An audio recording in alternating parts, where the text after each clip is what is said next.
Graders, we're in 8.9. We're going to do example 4, a little bit of an application problem, and I do have some information above that's going to help us. We have a formula here that's going to help us down below. Now, h is the height of that object that we want, like if you were trying to shoot something in the air, the height that we're trying to attain for that particular object. V is initial velocity, and velocity is just a strange science term that means speed, if you didn't know that. Velocity is speed in feet per second, and C is the beginning height of the object. So what we have here in example 1, or example A, I guess in example 4, is you have a weight that's a foot above the ground. And it's a carnival strength test, and there's a really neat picture of it in your book if you've never seen one before on page 585. Basically, you've got this weight here, and you're trying to see if you can shoot it straight up and hit the bell here at the top. This would be a bell here, and here's your weight. And then somebody with a sledgehammer is going to try and hit that weight right here and see if you could, actually I guess the weight's right here at the bottom, and you're just trying to see if you can shoot it all the way up to the top, okay? Well, in your book, and you need to know this to help you solve the problem, the top is 20 feet high, and that's the height that we are trying to reach, is that.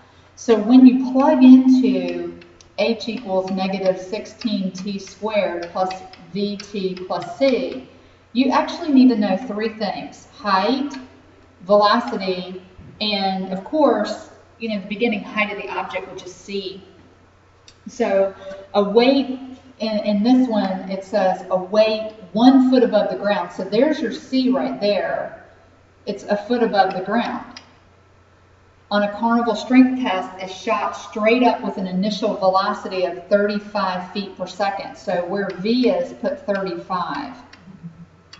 Okay, and then we can drop down the negative 16t squared. Now the height that we're trying to reach, remember I told you over here, you need this piece of information to solve.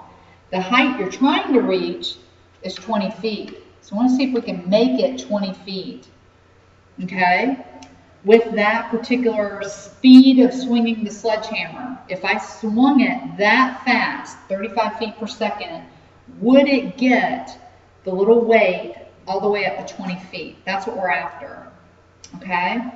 So remember, we can't use the discriminant just yet to solve this problem. We have to get 0 by itself on one side. I don't clearly know what C is just yet, so I've got to subtract 20 from each side. 0 has to be on one side.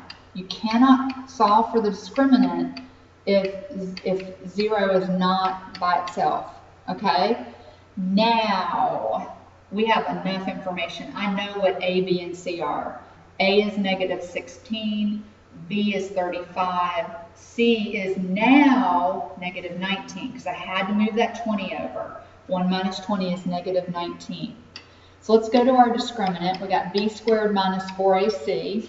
So B squared, we're going to take 35, and we're going to square that, minus 4 times negative 16 times negative 19.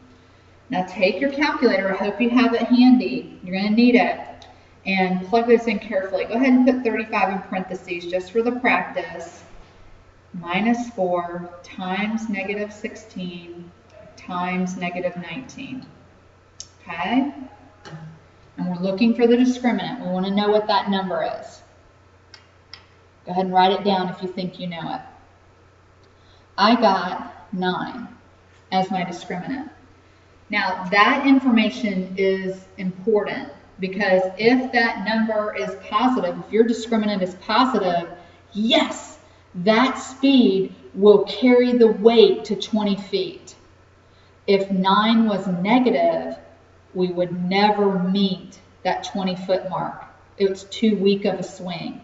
So because 9 is positive, we can say, yes, the weight will reach 20 feet.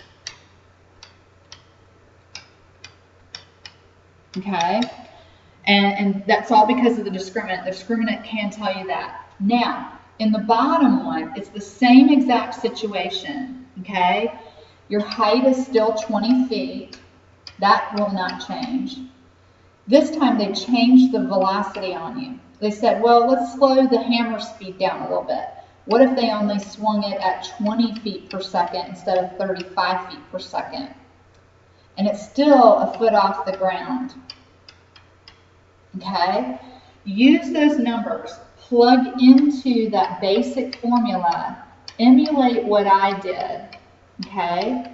Plug in the numbers, get 0 on one side, and then test the discriminant. With that velocity, will the weight reach 20 feet in height? Okay? This will be your extra credit problem. And I'm going to give a point for that if you can say yes or no, and the reason why. Okay? So good luck with that. Bring your questions to class tomorrow.